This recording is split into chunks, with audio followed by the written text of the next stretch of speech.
Hemos insistido desde el comienzo que los tiempos han cambiado y nuevos tiempos exigen nuevas maneras de proponer el Evangelio. Son cambios de tiempo, son cambios de mentalidad, son cambios de sensibilidad, son cambios de la manera de entendernos, y eso está pidiendo de parte de nosotros sensibilizarnos a estos cambios, a estas transformaciones, porque el Evangelio hoy es anunciado a una sociedad que se ha transformado mucho. Por eso en estos días vamos a insistir fundamentalmente en la importancia de ser sensibles a los cambios contextuales. También en el plan de evangelización que se ha venido construyendo se ha insistido en algo que a mí me parece iluminador. El contexto nos evangeliza, el contexto nos interpela. En el contexto hay ya presentes voces de Dios, presencia de Dios, y es muy importante ser capaces de percibirlas. De todas maneras, la evangelización hoy pide esa actitud dialogal y conocer cada vez más a quiénes nos vamos a dirigir y quiénes son los que están anhelando, a veces incluso sin saberlo, el Evangelio de Cristo, que es Evangelio de libertad, de vida, de verdad. Bienvenido, Monseñor Luis Augusto. Gracias.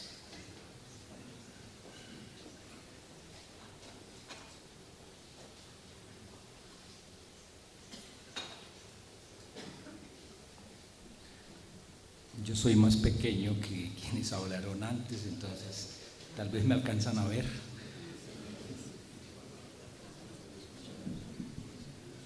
O me hago al lado más bien.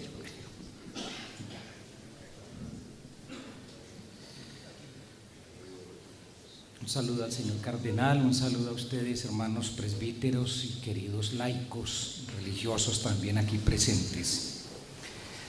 Al aceptar la invitación que la Vicaría de Evangelización me hizo para esta primera ponencia, quiero primero que nada señalar este sentimiento. La preparación de la conferencia estuvo animada por el sentimiento del caminar juntos. Realmente es eso. Es un esfuerzo por compartir con ustedes algunas reflexiones que nos ayuden a continuar nuestro camino de renovación. Caminar juntos, verdaderamente es tratar de situarnos y tratar desde la manera como yo veo las cosas, proponer unas líneas de reflexión. La referencia fundamental que yo voy a tener en esta conferencia va a ser precisamente el documento teológico que se va a entregar luego, del cual habló ya hace un instante Jaime, porque una buena parte de lo que yo voy a proponer ahí lo vamos a encontrar consignado, y esta conferencia quiere ser, en primer lugar, entonces, una invitación ofreciendo ciertas claves o ciertas líneas para una lectura de ese texto, pero quiere ser también una propuesta con algunos aportes y algunas sugerencias para el discernimiento. Quisiera yo abordar en este momento, en esta charla, les presento así grosso modo 5 puntos. Primero, el contexto en la evangelización. Segundo, el contexto de transición sociocultural en el cual estamos.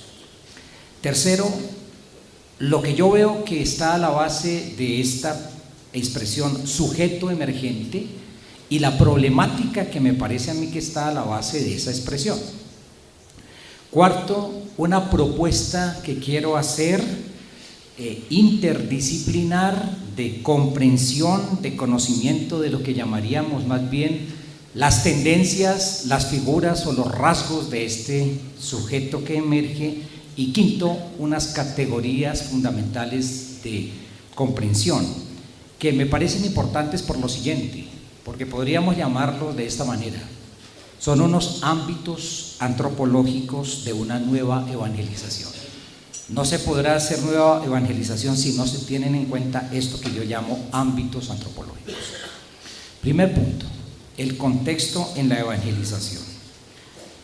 Vamos a encontrar nosotros en el documento nuestro que se habla de la aparición de nuevas realidades antropológicas y socioculturales. Vamos a encontrar afirmaciones como esta: han cambiado los modos como el hombre vive, conoce, piensa, se relaciona y se autopercibe. Es posible que estos verbos sean simplemente verbos que acompañan una afirmación, que explicitan, pero sin embargo vale la pena volver sobre ellos. La manera como vivimos, nos conocemos, nos pensamos, nos autopercibimos. Nuestro texto va a hacer referencia también a un escenario de cambio, a un escenario de nuevas maneras de entendernos, cambios sociohistóricos que pueden ser también leídos desde una palabra que para nosotros es muy familiar ya, la palabra paradigma. Es decir, han cambiado los esquemas de comprensión. Sabemos nosotros que esta palabra paradigma, que viene de la historia de la ciencia particularmente, ha sido también utilizada para hablar y clasificar los cambios culturales, e incluso para clasificar y para señalar ciertas rupturas históricas. Es decir, cambios notables, modelos de pensar, modelos de vivir, épocas históricas que se cambian, han sido pensadas precisamente con esta palabra paradigma. La teología también se ha puesto en esa tarea, y la teología se ha puesto en el esfuerzo de pensarse a sí misma de distintos paradigmas. A mí me surge esta inquietud: si se entiende todo este cambio cultural en términos de modificaciones de paradigma, pues quizá precisamente la intuición enorme de nuestro plan de evangelización es, ante cambios de paradigma culturales, nuevos paradigmas evangelizadores. Paradigmas culturales que se modifican, porque definitivamente algo nuevo está apareciendo. Entonces, ante cambios culturales paradigmáticos, nuevos paradigmas que inspiren el trabajo evangelizador. La ciudad tiene mucho que enseñarnos sobre el ser humano y sobre Dios mismo. El contexto tiene el poder de evangelizarnos. Desde el documento de nuestro plan de evangelización, los documentos previos, pero particularmente el último, ahí aparece claramente el valor de la ciudad y el contexto, no simplemente como un destinatario, sino como un interlocutor. Un contexto de transición sociocultural. Miren, yo quise recoger acá distintas perspectivas que hablan de lo que está pasando. Una perspectiva un poquito más lejana, pero que sin embargo es epocal realmente. Gaudium et Spes, en el número 54, utiliza esta expresión: estamos viviendo una nueva era en la historia de la humanidad. Ya desde ahí, por no decir todo lo que particularmente Gaudium propone de toda la transformación de la sociedad, pero claramente en el número 54, una nueva era en la historia de la humanidad. Un poco más adelante, en el año 99, el Consejo Pontificio para la Cultura redacta un texto en el que habla de la pastoral para una pastoral de la cultura. Y particularmente en el capítulo 2 habla de los desafíos y puntos de apoyo, refiriéndose a Vaticano II, a Gaudium, de la aparición de una nueva era. Simplemente elenca una serie de hechos que muestran que algo está cambiando y que una nueva era está llegando. Habla, por ejemplo, a propósito de esa expresión de Gaudium, una nueva época, habla de la urbanización galopante, habla del desarraigo cultural, que será un elemento que vamos a encontrar en el diagnóstico que hace nuestro documento. Habla del influjo de los medios de comunicación y particularmente de las tecnologías de información. Habla de las identidades y minorías nacionales y utiliza esta expresión que ya se ha hecho bastante común en el ámbito de la Iglesia: los nuevos areópagos y los nuevos campos culturales: ecología, ciencia, filosofía, bioética, familia, educación, arte, tiempo libre, etc. Ya en ese momento es el Consejo para la Cultura habla precisamente en términos de transformaciones de tipo cultural.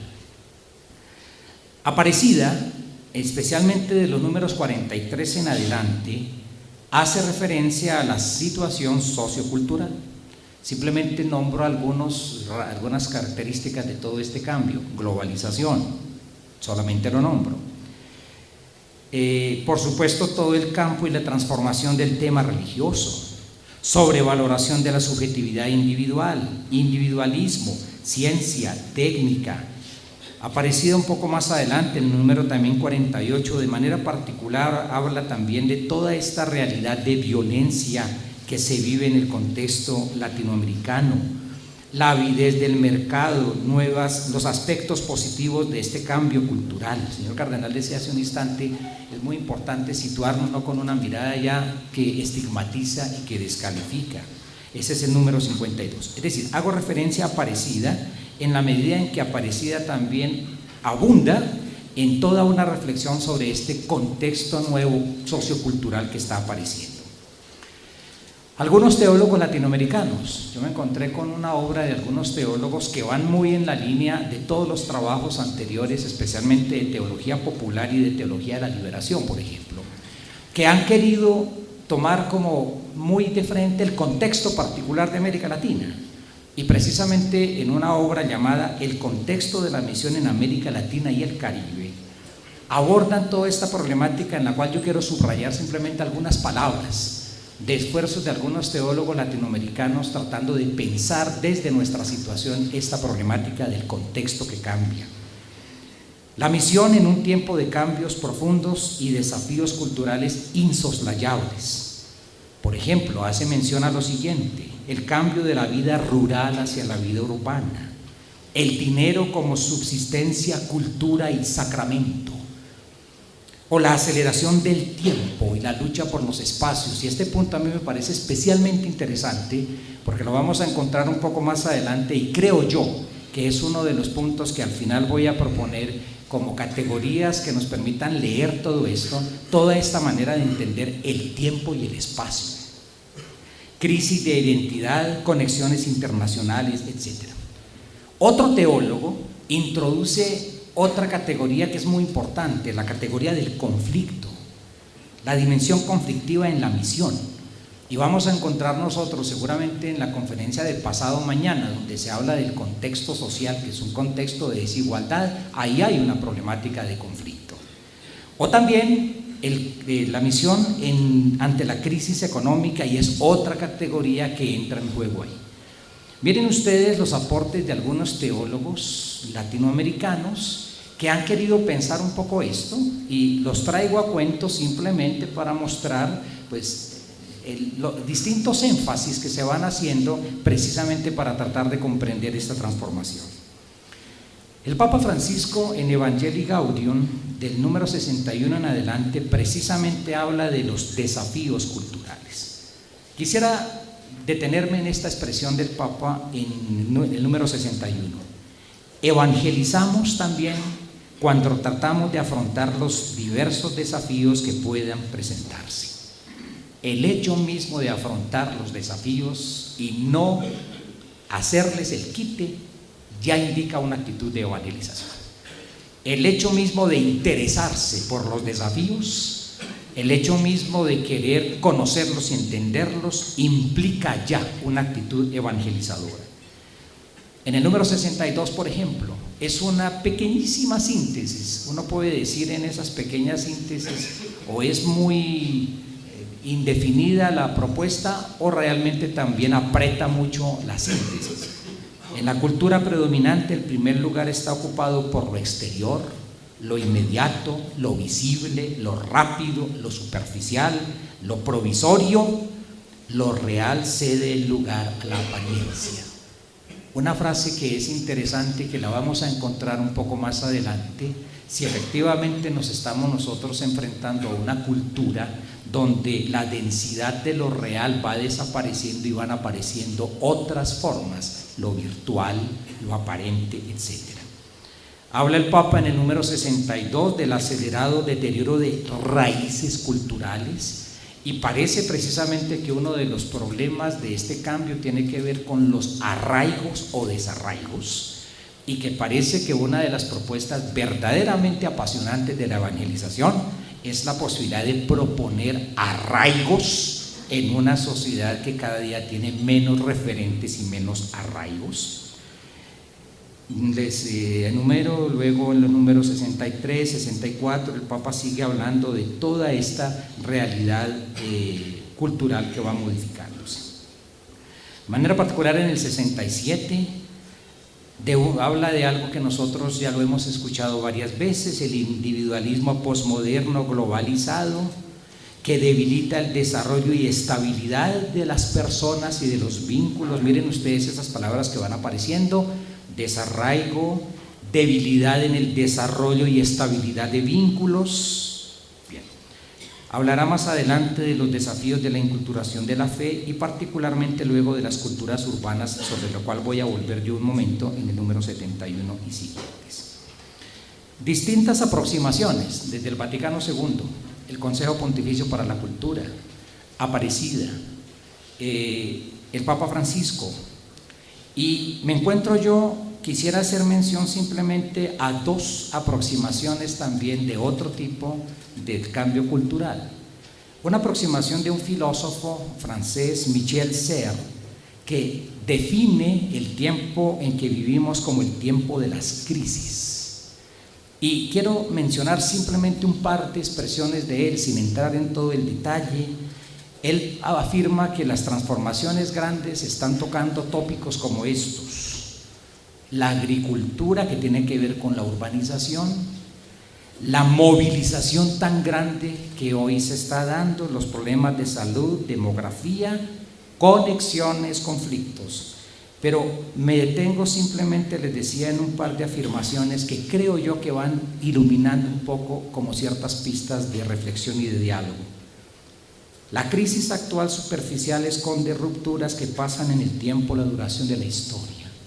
Él utiliza la imagen de los terremotos, y usando la imagen de los terremotos dice: hay cambios visibles como en un terremoto, que se caen cosas, que se modifican, que se caen edificios, etcétera, pero el problema fuerte viene por debajo, porque son las placas profundas las que realmente se están moviendo, y lo que sucede en la superficie sencillamente es desastroso, por supuesto, pero lo que sucede en la superficie es consecuencia de un movimiento mucho más fuerte que está pasando.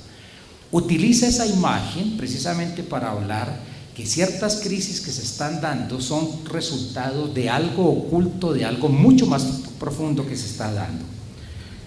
Me gusta mucho esta expresión que utiliza también este autor, Michel Serres. La salida de la crisis no puede consistir en un retorno al estado anterior, sería una simple repetición. Utiliza la imagen médica. La persona que está viviendo una enfermedad, cuando sale de la enfermedad, no vuelve a un estado de salud precedente, sino es un estado nuevo.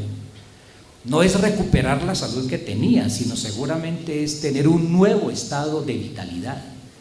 De la misma manera, la salida de una situación de crisis no consistirá en retornar a algo anterior, sino definitivamente se trata de una invención. Un par de palabras que me parecen iluminadoras: más que de restauración, la crisis pide invención. Y muy seguramente en este contexto de cambio de paradigma y de paradigma evangelizador, difícilmente podremos seguir soñando en restauraciones y nos tocará pensar en invenciones. Otra afirmación de este autor, de Michel Serres, que me parece también importante. Yo creo, mirando un poco toda esta problemática, que no alcanza uno todavía a definir exactamente cuáles son todos los elementos de esta transformación.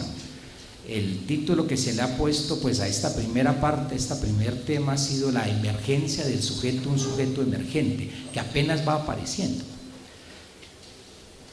Una afirmación del filósofo Serres, creo yo que nos orienta también un poco la reflexión.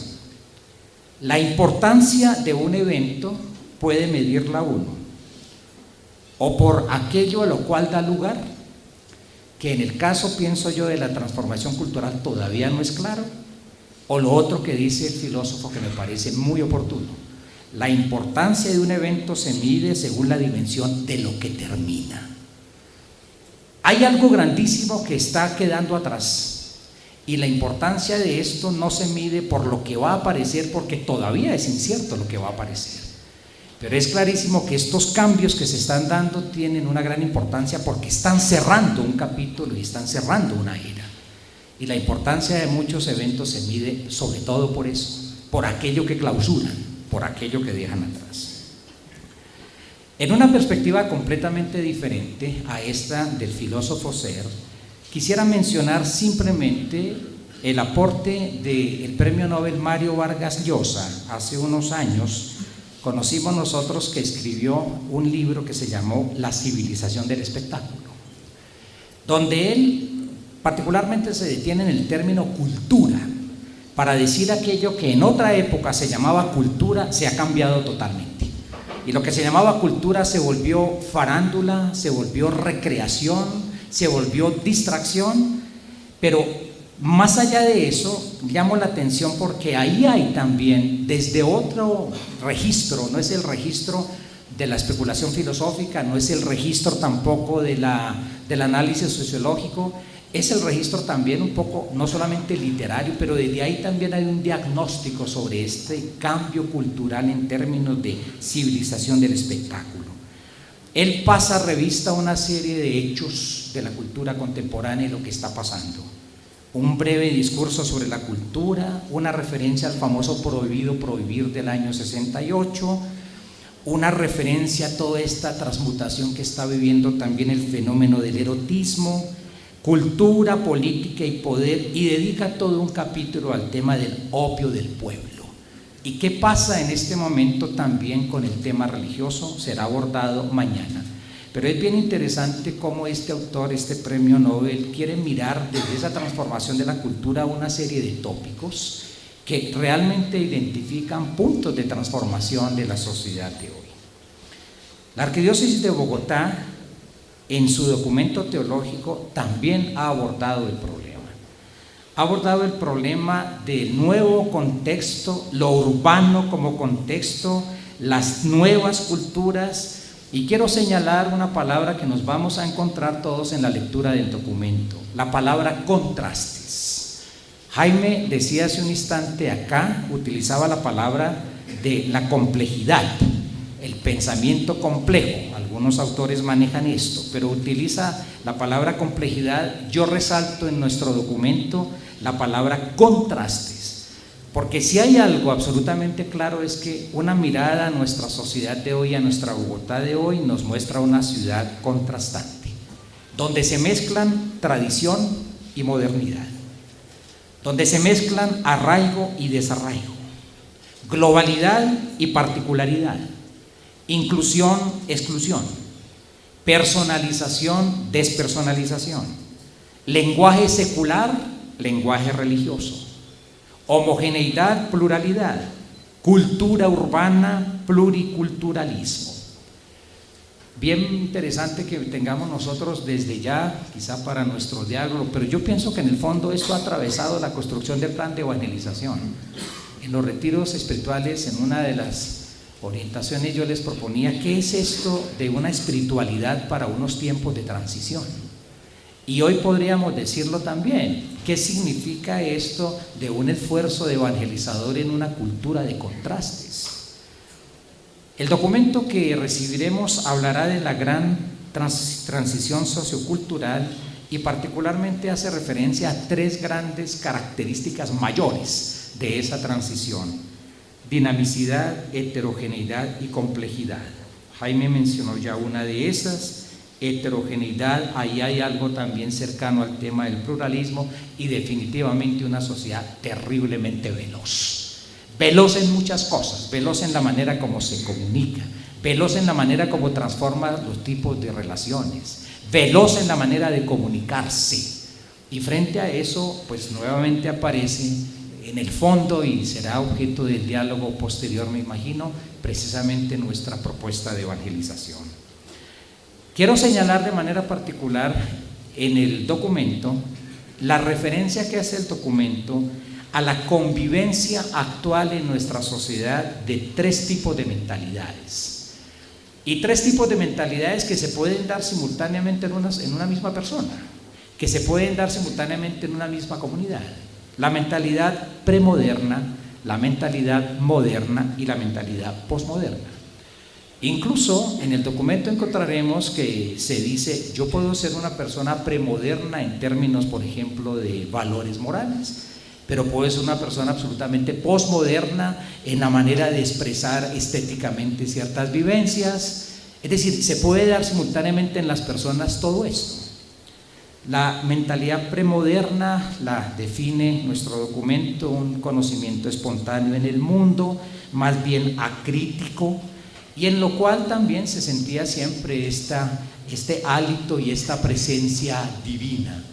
Hace unos años hizo época un libro también de un sociólogo, filósofo francés, que se llamó El desencantamiento del mundo, y decía: el mundo se ha desencantado, en el sentido no tanto que sus duendes desaparecieron, ¿no?, y mucho menos entender lo religioso como el mundo de los duendes, pero sí se ha desencantado porque sencillamente ha entendido, y el mundo se ha entendido a sí mismo desde sí mismo, sin necesidad de referirse y tener otros referentes diferentes de sí mismo.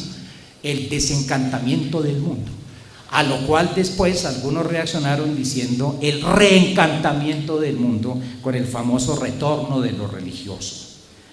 El paradigma moderno, por supuesto, que choca contra esta mentalidad. El centro está en la razón, el conocimiento ya no es acrítico, es un conocimiento crítico y especialmente sustentado en la experiencia científica. Y en este sentido es todo este movimiento también de autonomía de la razón y por lo tanto distancia de otros tutores, que no sea la razón mismo, cualquier otro tipo de tutor. Y el paradigma posmoderno, de esto se ha hablado tanto: el desencantamiento de alguna manera, desencanto frente a la razón, la exacerbación de la sensibilidad, sincretismos, etc. Es decir, vamos a encontrar nosotros ahí, en nuestro documento, esta afirmación: este sujeto o estos cambios que se están dando son tan complejos porque es que conviven tres mentalidades diferentes y ninguna alcanza a superar a la otra, y ninguna se puede decir que está totalmente superada. Un tercer punto en la charla, lo que yo llamo la problemática de la expresión misma. Yo me encuentro con la expresión y con el grupo que se ha preparado este seminario. Pues allí precisamente se habló se propuso esto: ¿qué sujeto está emergiendo? Sin embargo, yo creo que la expresión como tal, el sujeto emergente, tiene una problemática que vale la pena por lo menos señalarla. Se habla genéricamente de una nueva manera de autoentendernos. Se habla de una manera de construir nuestras identidades en relación con los demás.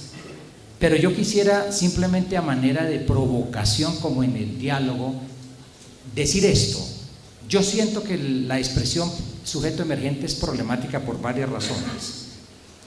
Si hablamos nosotros de una época de transición, ¿es legítimo hablar de un sujeto en transición también? Y si es un sujeto en transición, surgen por lo menos naturalmente esta reflexión: ¿de dónde y hacia dónde? Si está transitando, ¿de dónde hacia dónde y quizá por dónde? O sea, por eso la expresión misma del sujeto emergente es compleja, es difícil, porque es un sujeto que está apenas armándose, es un sujeto cuyos rasgos todavía no son completamente claros y definidos. Segundo elemento que planteo, que problematiza la expresión: se trata de sujeto o sujetos, porque en el fondo son muchos rostros de una subjetividad totalmente polifacética. Muchos rostros en Bogotá según las edades, muchos rostros según la formación, muchos rostros según el nivel socioeconómico y cultural. Por eso es muy difícil hablar de una manera monolítica de sujeto. Quizá tendríamos que hablar mucho más de sujetos, lo cual hace pensar también que cualquier propuesta evangelizadora tiene que ser supremamente diferenciada. y una propuesta evangelizadora monolineal difícilmente podrá responder a una realidad como Bogotá. Tercer elemento que planteo de problematización. En principio, la palabra sujeto hace referencia a quien realiza una acción. Desde el punto de vista puramente del lenguaje sujeto-verbo predicado, pues el sujeto realiza una acción. Sí es posible sentir que estos sujetos emergentes son protagonistas, son actores. Es posible. Pero simultáneamente yo creo que cabe también una interrogación. Hay muchos sujetos que no son tanto actores, sino más bien productos, y son más bien resultados. Y nosotros estamos enfrentándonos a una modelación de la identidad, de las relaciones, etcétera, por parte de los medios de comunicación, de la publicidad, etcétera. No tanto decir que los sujetos resultaron siendo objetos, pero que tampoco son tan protagonistas de sí mismos, y que vamos encontrando nosotros unas fuerzas sociales, culturales, etcétera, que realmente hacen que se diga que este sujeto es más bien un producto y un resultado. Y me surge también una última inquietud sobre la expresión que quiero incluirla más adelante. Yo sí creo que es importante en nuestro contexto de comprensión del momento que estamos viviendo que hablemos también que hay sujetos que son no sujetos. Porque la realidad es que la cultura vive y que la sociedad vive especialmente de exclusión y marginación, hace que haya muchos que realmente no sean sujetos de su historia y que están precisamente reivindicando su condición de ser reconocidos como sujetos. Sujeto emergente es que ni siquiera es considerado sujeto, tal como lo expresa el Papa de una manera muy aguda. Él va diciendo, una cosa es utilizar la categoría explotación, alguien explota a otro, pero hay una categoría mucho más perversa y mucho más terrible, la marginación, más que la explotación, porque es negarle la posibilidad de ser sujeto, es negarle la posibilidad de construirse como actor de su propia historia. Y yo siento que esa categoría de no sujeto hay que incluirla acá en el discurso sobre el sujeto que emerge y por lo tanto sobre la preocupación nuestra en el orden de la evangelización. En cuarto lugar, yo quisiera hacerles a ustedes una propuesta, es un poco el aporte que yo quisiera ofrecer acá. Poner en diálogo particularmente tres grandes perspectivas para entender este sujeto que emerge, este sujeto que es actor pero que a la vez es producto, o este sujeto que simple y llanamente todavía no ha adquirido el nivel de sujeto y es un no sujeto por lo marginado y excluido que está. La propuesta mía va en esta línea, es sencillamente invitarlos a que nos sensibilicemos sobre esto, y es la confrontación de tres perspectivas, y utilizo esta expresión que a mí me parece que puede complementar lo de la emergencia del sujeto, y es la constitución del sujeto. Hay un sujeto que se está constituyendo, y quizá esa expresión del sujeto que se constituye retoma algunas de las inquietudes que yo expresé: transición, de dónde hacia dónde y por qué caminos, que se va constituyendo como actor, como producto, como víctima, etc. Me parece que la expresión del sujeto que se constituye, entre otras cosas, hace referencia también a nuestra condición histórica. Uno no está hecho del todo. Si a nivel completamente personal vamos sintiendo que todavía vamos construyendo nuestra propia vida, mucho más a nivel comunitario y mucho más a nivel social y a nivel cultural. Y en ese sentido, la propuesta es que confrontemos ahora tres perspectivas. Yo las llamo de esta manera: la constitución cultural y social del sujeto, que es lo que vamos a encontrar en nuestro texto del documento teológico.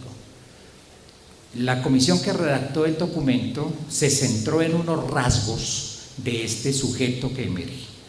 Yo siento que son unos rasgos fuertes. Seguramente no son completamente exhaustivos, seguramente pueden ser completados, no faltaba más. Y yo creo que la propuesta y la intención del documento es ser más bien sugerente.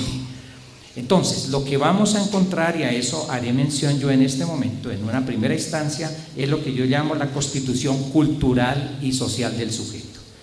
Pero a ello quisiera yo proponerles que enfrentemos otro tipo de constitución del sujeto desde la filosofía, y quiere ser de mi aporte en esta conversación.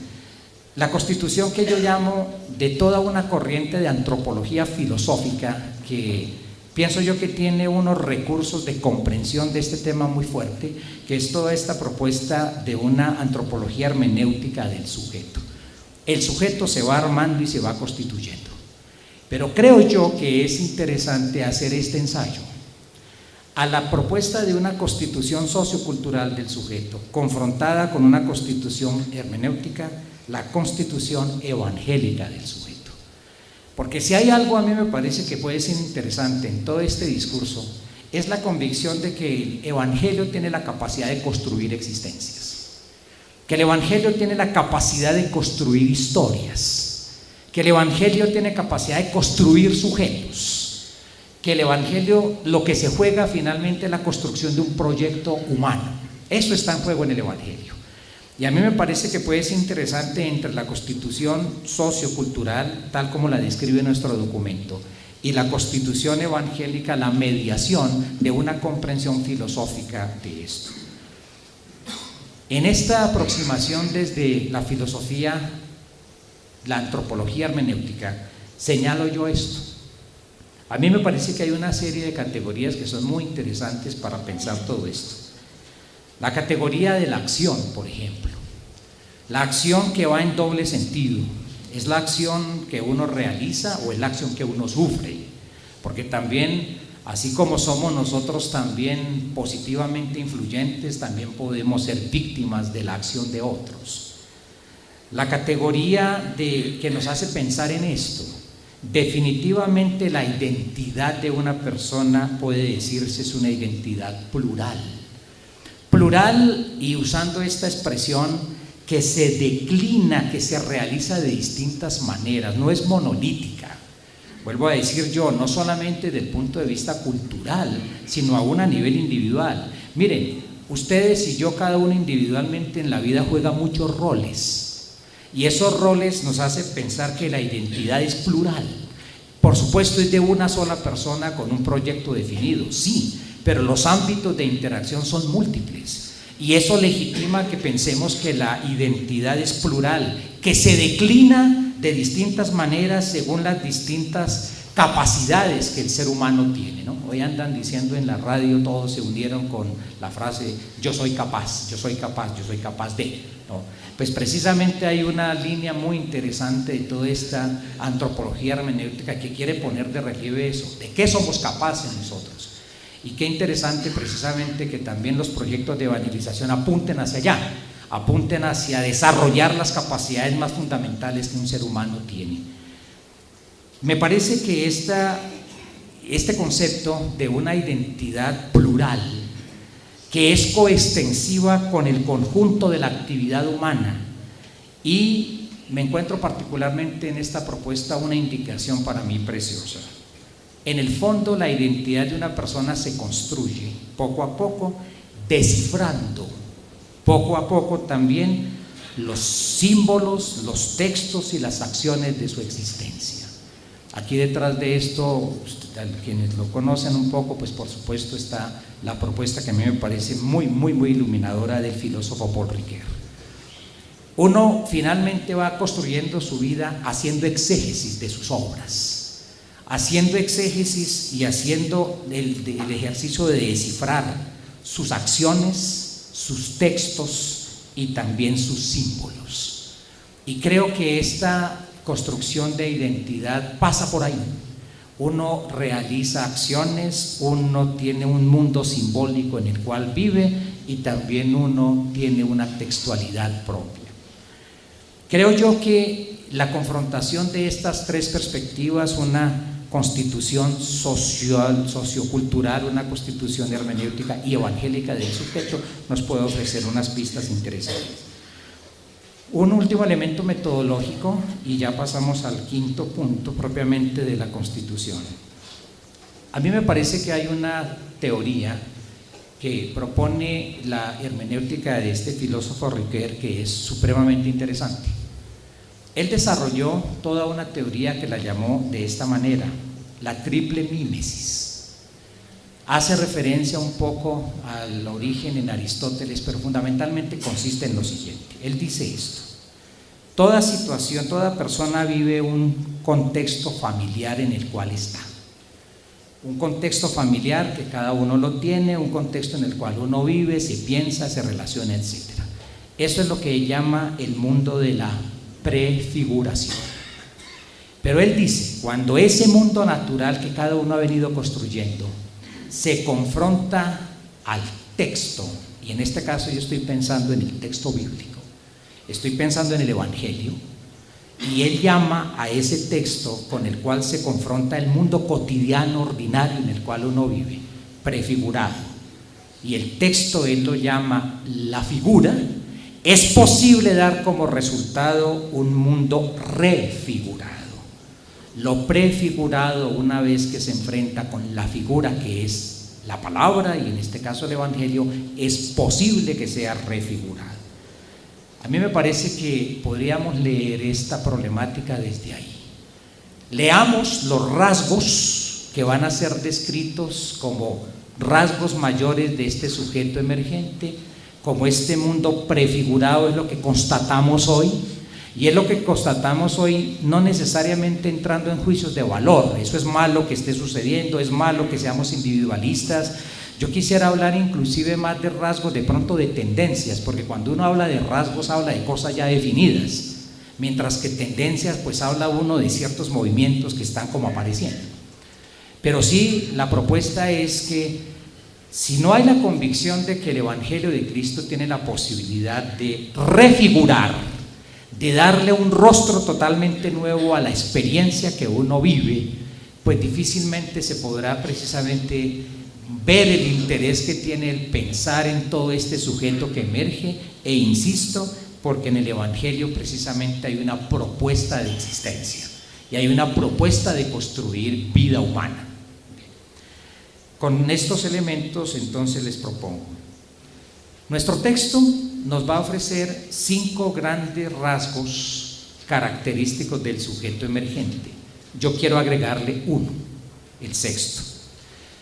Nuestro texto nos va a proponer esto y les propongo ahora que desarrollemos rápidamente cada uno de esos rasgos, tendencias, precisamente haciendo la confrontación de esa triple aproximación, desde una constitución sociocultural, una constitución hermenéutica y una constitución evangélica. Los menciono: sujeto débil a causa de la fragmentación, sujeto en búsqueda de la verdad en medio de un universo plural, sujeto hiperconsumidor, sujeto afectado por el individualismo, sujeto cibernético, y yo quisiera agregar sujeto víctima, sujeto marginado, sujeto no sujeto.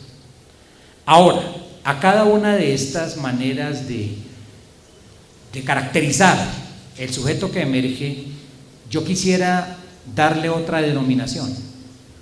Hablar de sujeto débil a causa de la fragmentación significa hablar de una construcción desintegrada de la subjetividad o de la identidad personal. Hablar del sujeto en búsqueda de la verdad en medio de un universo plural me parece a mí que significa hablar de una construcción relativista de la identidad.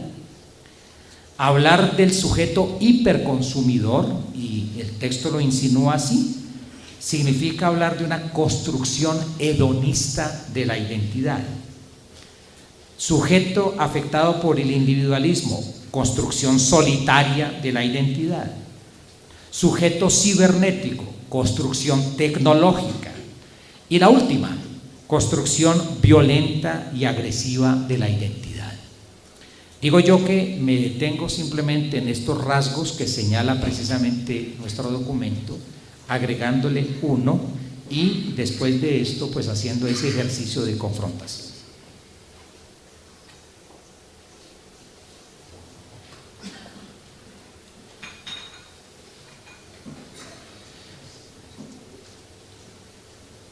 Píndaro decía: ser de un día, sueño de una sombra, el hombre. Pero también Riquet decía: quizás sea necesario creer que Dios, queriendo ser conocido y amado libremente, ha corrido él mismo ese riesgo que se llama el hombre. Y es interesante esto, porque efectivamente en el proyecto evangélico hay un proyecto del Dios que quiso correr el riesgo de ser hombre, y eso con la única intención de ser conocido y amado. Desde ahí hagamos este ejercicio entonces de confrontación de estas tres perspectivas. Por una parte, nuestro texto habla del sujeto débil a causa de la fragmentación, y yo simplemente señalo unos rasgos que ahí están presentes. Se trata del sujeto débil. Incluso nuestro texto hace referencia, ustedes lo conocen seguramente, a toda una línea de pensamiento del famoso pensamiento débil. El año pasado por aquí estuvo en Bogotá el filósofo Gianni Vattimo, el italiano, que precisamente es exponente de toda esa línea llamada pensamiento débil. Y nuestro documento teológico dirá: más que hablar de pensamiento débil, hay que hablar quizá de un sujeto débil.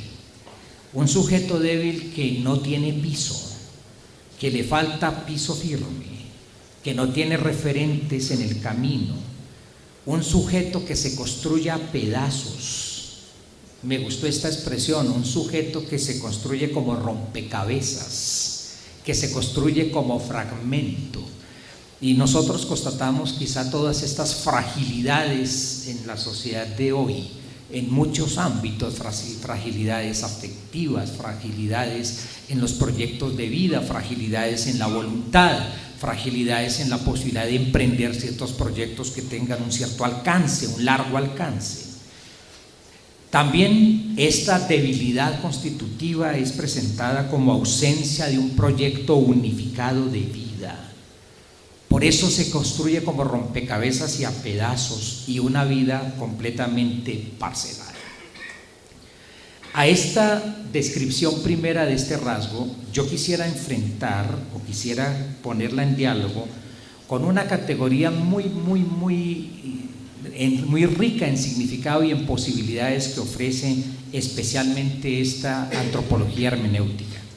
Es una categoría que ha dado muchas pistas para muchos trabajos, incluso desde el punto de vista bíblico y desde el punto de vista también teológico, que es la categoría de la identidad narrativa. Identidad narrativa significa que cada persona construye su vida, y cada persona construye su vida narrándose. Y en el fondo la vida de toda persona es un relato. Es muy interesante eso. Hay unos esfuerzos hoy de catequesis de tipo narrativo. Cada persona construye su vida viviendo su experiencia en el tiempo, narrándose. Cada persona tiene su propia historia. Cada persona es el protagonista, o lo que se llama el personaje en buen sentido. Cada persona va construyendo una identidad que no es absolutamente fija, sino que se va construyendo en la medida en que la vida va pasando. Y la marcha temporal se va haciendo una marcha humana cuando se va narrando y cuando se va relatando. Esta categoría de la identidad narrativa comienza a darle unidad a la vida, que la vida no es simplemente fragmento, que la vida no es rompecabezas, que hay ciertos hilos conductores que lo va descubriendo la misma persona en la medida en que va narrándose, en la medida en que va precisamente poniendo en relato su vida. Como también, particularmente de esta aproximación de la antropología hermenéutica, hay toda una reflexión sobre lo que es la función de la religión, y quiero hacer referencia simplemente a una. Hay un trabajo que hace este autor Paul Ricoeur, donde él pone en relación la religión con dos elementos, con la ideología y la utopía.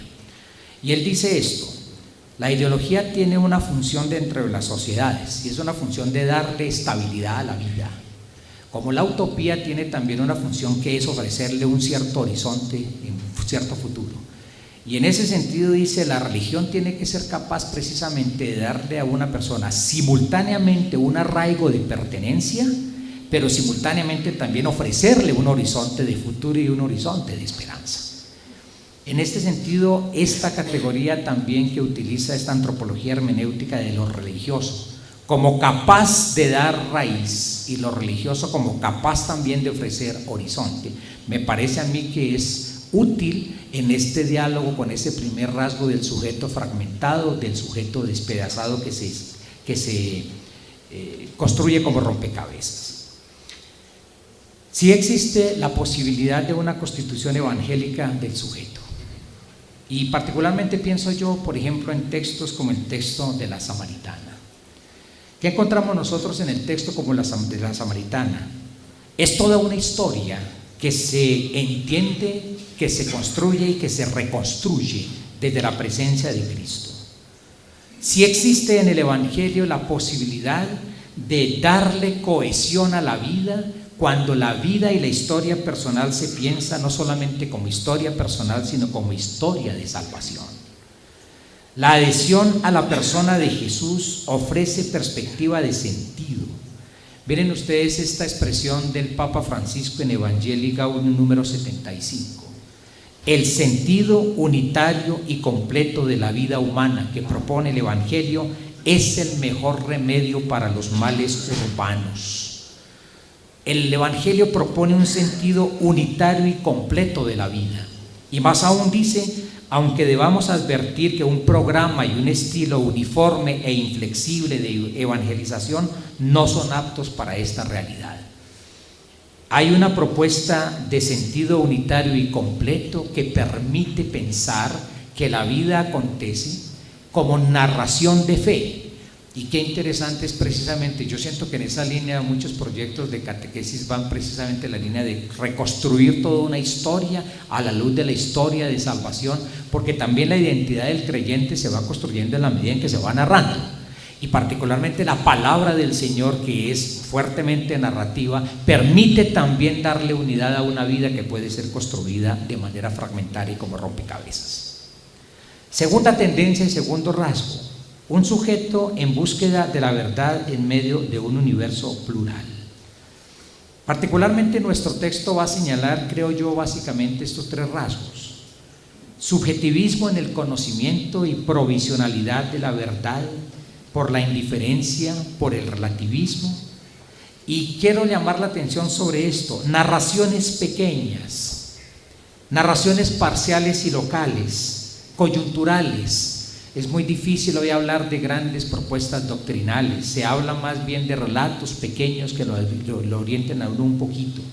Y por supuesto, nuestro texto hablará de la fluctuación de la verdad. Quiero particularmente proponer que frente a esto, dos categorías de toda esta antropología hermenéutica pienso que son iluminadoras también para afrontar o para entender y para darle vía también a toda esta problemática de este rasgo relativista. Por una parte, el lenguaje. El lenguaje en la medida en que en el lenguaje nosotros hablamos, y no solamente el lenguaje es un lenguaje privado. Hace un ratico el señor cardenal hablaba del diálogo. El lenguaje que crea unos referentes comunes entre las personas que hablan. Lenguajes que son diversos, porque también pienso yo que es importante aceptar que hay lenguajes que son completamente diversos. Lenguajes que tienen una referencia que no es solamente personal, lenguaje que es una de las características más grandes de la existencia humana, como los seres que hablamos, que nos expresamos en lenguaje. Y en esta misma línea del lenguaje hay una categoría que utiliza particularmente la teoría de la textualidad, que a mí me parece también oportuna. La textualidad utiliza la categoría del mundo del texto. Todo texto que uno tiene, que uno lee, ofrece un mundo, ofrece una cosa y un mundo para habitar. ¿Y por qué me parece especialmente útil? Porque es que es importante pensar que precisamente el Evangelio hace una propuesta de un mundo en el cual uno perfectamente puede habitar y puede situarse. El sujeto puede proyectarse también en un mundo que se le ofrezca. En ese sentido me hace pensar a mí esta constitución evangélica del sujeto. Pues cómo no pensar en la imagen de Cristo, camino, verdad y vida. ¿Cómo no pensar en esa expresión que utiliza el Papa en la encíclica sobre la fe? La fe sin verdad no salva. La fe sin verdad no da seguridad a nuestros pasos. ¿Se queda en una bella fábula o se reduce a un sentimiento hermoso? Cristo, maestro de la verdad, que transmite con su evangelio una verdad que es buena nueva y que es verdaderamente orientadora en la vida y que es verdaderamente capaz también de aglutinar y de construir historias. Tercer elemento, tercera característica que aparece con nuestro texto, un sujeto hiperconsumidor. Señalo fundamentalmente estos rasgos. No solamente se habla del consumismo de cosas, de la creación de necesidades, de la simulación de satisfacción con lo que uno consume, sino particularmente se habla del consumismo emocional, la tendencia a una vida fácil, a una vida cómoda, la tendencia a no quedarse con las ganas y probarlo todo, un consumo organizadísimo, por eso se llama hiperconsumo, y particularmente esto, la búsqueda de felicidad privada, autosatisfacción, independencia, sensualismo, ausencia de compromisos fuertes, la mejora de la calidad de la vida. Pero en toda esa palabra vamos a encontrar en nuestro texto del hiperconsumo, particularmente esa tendencia que la caracterizo con esta palabra del hedonismo. Pues efectivamente frente a esto, toda esta hermenéutica antropológica habla de la dimensión axiológica que tiene la vida humana. Es otra capacidad que tiene la vida humana. No solamente el sujeto tiene la capacidad de narrarse a sí mismo, la primera categoría, no solamente tiene la capacidad también de hablar y de enfrentarse a un texto que le habla y que le propone un proyecto de vida, sino simultáneamente también tiene la capacidad de compromisos en la responsabilidad. La libertad, así como el sujeto se declina de múltiples formas según sus capacidades, también la libertad tiene distintas maneras de realización. Existe la libertad en primera persona, que es la estima de mí mismo, es el respeto de mí mismo y es el cuidado de mí mismo. Pero existe la libertad dicha en segunda persona, que es la solicitud frente a la otra persona, que es la reciprocidad en el cuidado mutuo, que es el respeto. Existe también la libertad dicha en tercera persona, que es todo el campo de la justicia que se reclama en medio de la sociedad. Pero a mí me parece muy iluminadora estas distintas maneras de ejercer y de decir la libertad en distintas personas. Y todo este campo axiológico enorme que abre la estima de uno, el respeto hacia otros y particularmente el sentido de la justicia. Pienso yo que también el Evangelio tiene una capacidad de constituir a un sujeto no simplemente de felicidades privadas, sino un sujeto de una felicidad profunda. Yo pienso de manera particular en Jesús, el bienaventurado, que proclama una nueva de bienaventuranza. Yo pienso en Jesús, que en el diálogo con el joven rico siempre le hará la pregunta: ¿hay algo que te hace falta? Porque es posible que uno satisfaga su vida simplemente con estas felicidades privadas y provisionales, pero indudablemente el proyecto del Evangelio va mucho más allá. Yo no sé, seguramente ustedes sintieron el mismo impacto. Yo lo sentí al leer el texto del Papa cuando él decía: para ser verdaderamente humanos hay que ir más allá del humano. A mí me hacía pensar ese texto, cómo le suena esa frase a esta sociedad que afirma autonomía, esta sociedad que se seculariza. ¿Cómo le suena esa frase? Para ser humanos hay que ir más allá, incluso más allá de lo humano. Es decir, hay que poner un nivel de realización altísimo. Y esta es la propuesta de Jesús en el diálogo con el joven rico. Hay una cosa que te falta. Hay caminos efectivamente de cierta satisfacción y cierta felicidad privada, pero va mucho más allá. Bien, cuarto elemento que nos va a señalar nuestro texto es la característica del individualismo. Un corazón cómodo, consumista, lleno de placeres individuales, un sujeto cerrado en sus propios intereses, cerrando la entrada por lo tanto al otro, cualquier otro que sea. el hermano, el Señor. Unido a la incertidumbre como característica de nuestro tiempo y normalmente junto a esta tendencia individualista, relaciones frágiles, o como los ha llamado también algún pensador, relaciones líquidas. Todo es fluido, todo va pasando, nada tiene consistencia. Me gusta pensar que en esta manera y en esta constitución hermenéutica del sujeto hay otra categoría que está ahí presente que yo quisiera resaltarla, la categoría de la acción con los demás y la categoría de la responsabilidad moral. La autonomía del sujeto está ligada siempre a la solicitud por el prójimo y a la justicia por todo hombre. Me gusta esta expresión que utiliza Paul Ricoeur. Al me en acusativo, yo me comprometo, le corresponde el tú del vocativo, no matarás. Yo soy capaz de comprometerme, pero mi compromiso en primer lugar me enfrenta con la interpelación del otro. Al me del acusativo, yo me comprometo, corresponde el vocativo tú de la conminación, no matarás. Esa conciencia efectivamente de que esta preocupación no es simplemente facultativa y que el compromiso no puede ser simplemente personal, el compromiso es también frente a la otra persona y no es facultativo ni es optativo.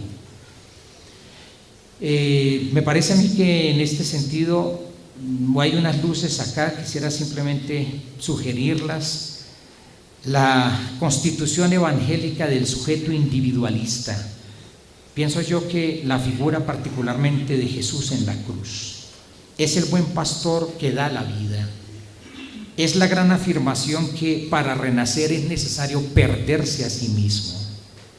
Es la gran afirmación que encontramos nosotros en el texto que meditamos todos, así con cuidado. El Mesías tenía que padecer. Y esa es la revelación plena del amor del Señor.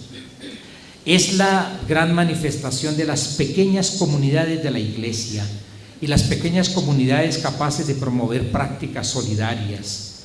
Una afirmación que aparece en nuestro texto que yo quiero traerla aquí porque me parece también oportuna.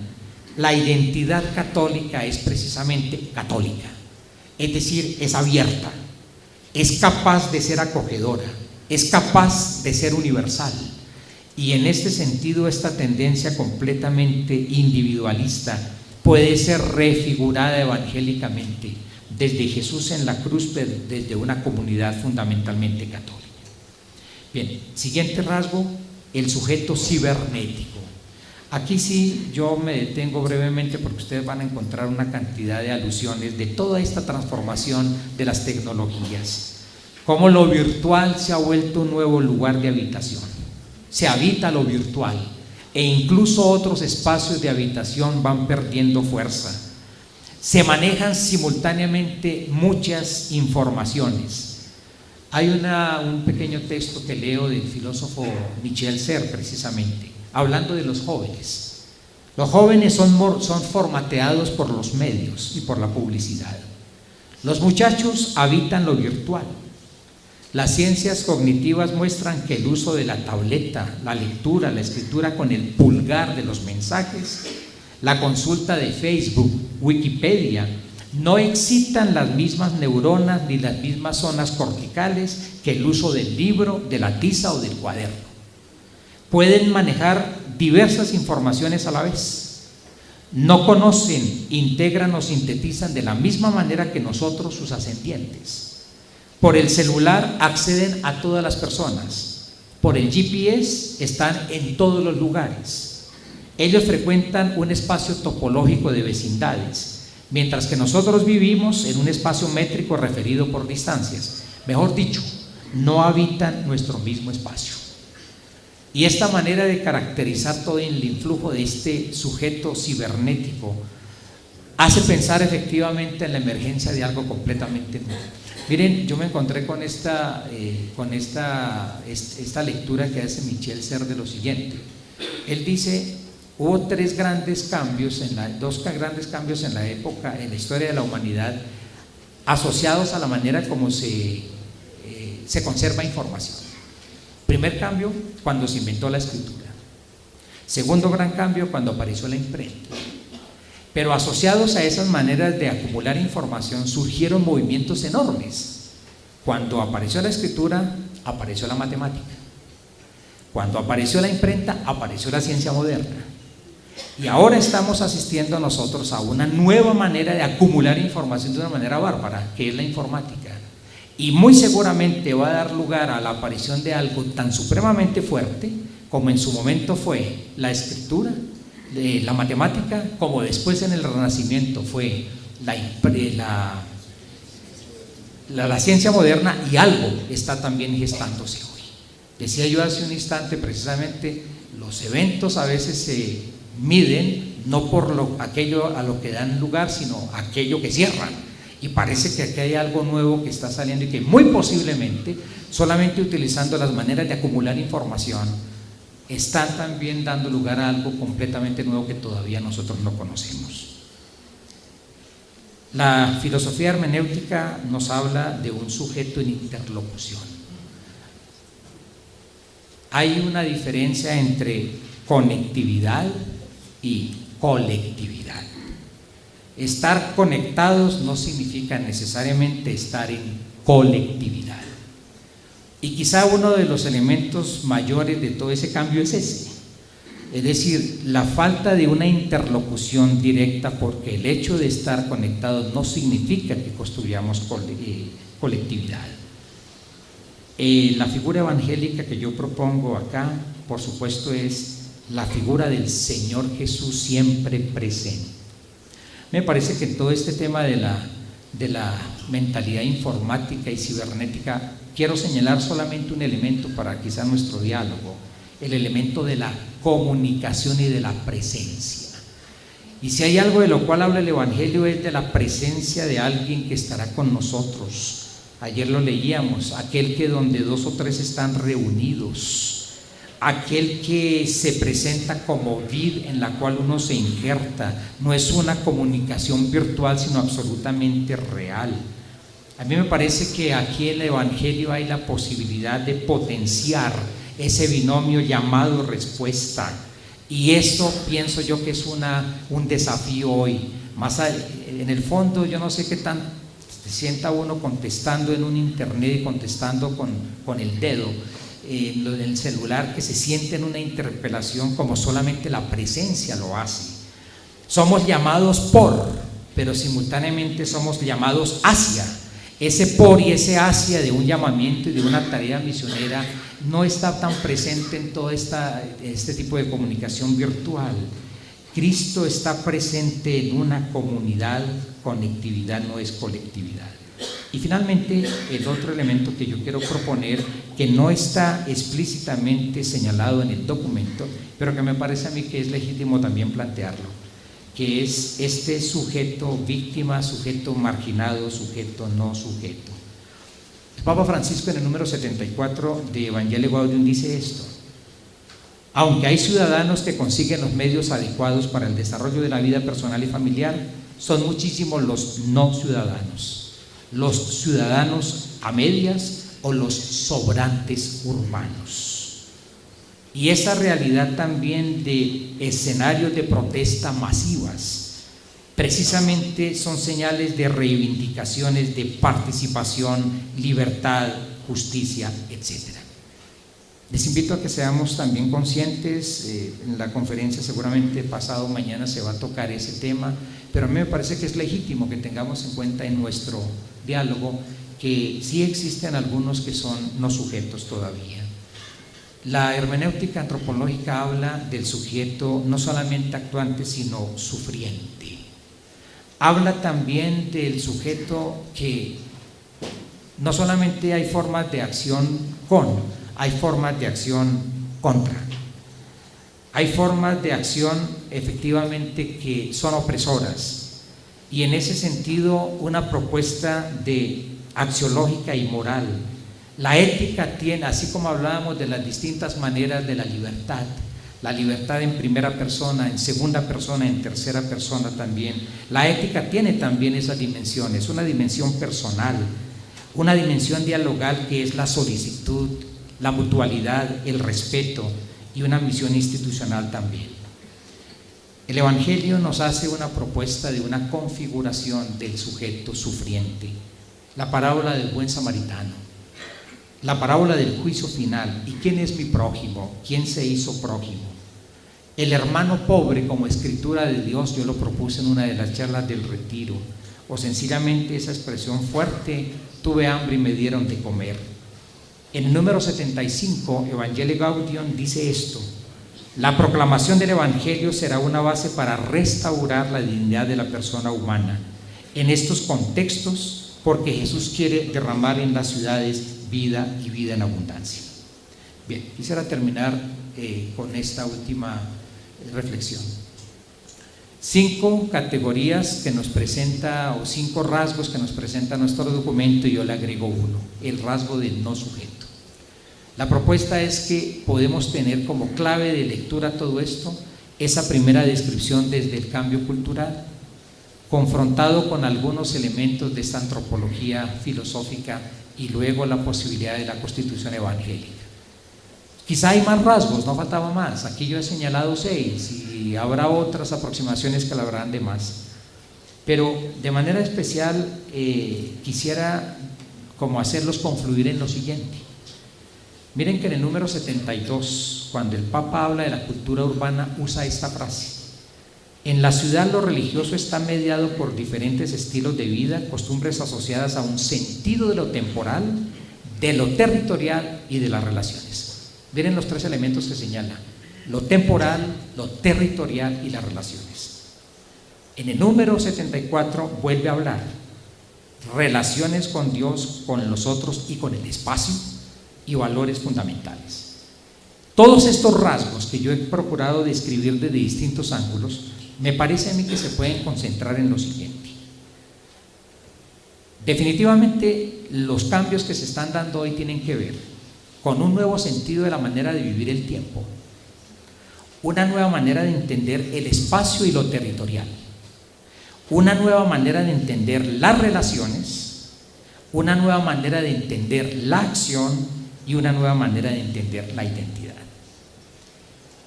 Y creo yo que esos 5 elementos que acabo de mencionar sería bien llamarlos contextos antropológicos de la nueva evangelización. Una nueva evangelización debe tener en cuenta la manera como se vive hoy el tiempo: incertidumbre, fragmentación, identidad narrativa, historia de salvación. A mí me hacía pensar eso: ¿qué fruto se puede sacar de una manera distinta de presentar el tiempo litúrgico y de vivir el tiempo litúrgico como historia de salvación? Definitivamente la evangelización debe tener en cuenta la manera nueva de entender lo territorial. La cibernética y el espacio virtual es un nuevo espacio, definitivamente es un nuevo espacio. Y nosotros que hemos manejado muchos proyectos con una fuerte carga espacial y territorial, y hay una nueva manera de entender el territorio, pero quiero yo enfatizar sobre todo el carácter de presencias del Señor.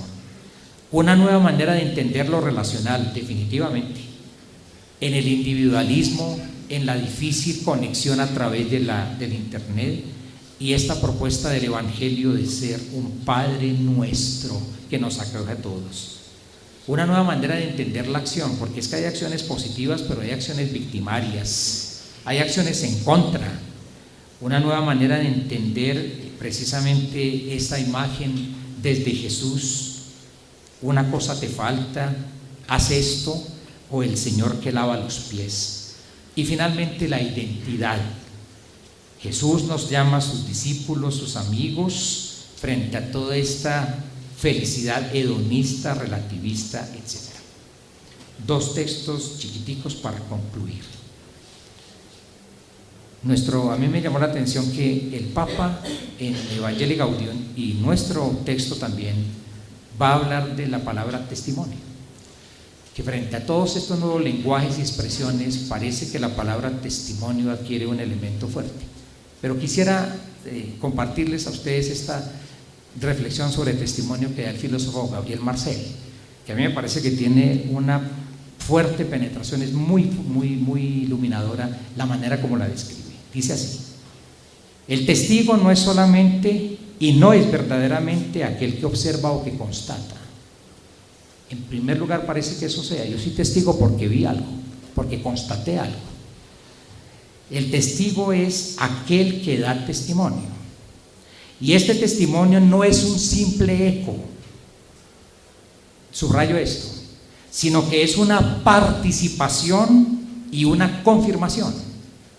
Dar testimonio es contribuir al crecimiento o al advenimiento de aquello de lo cual se da testimonio.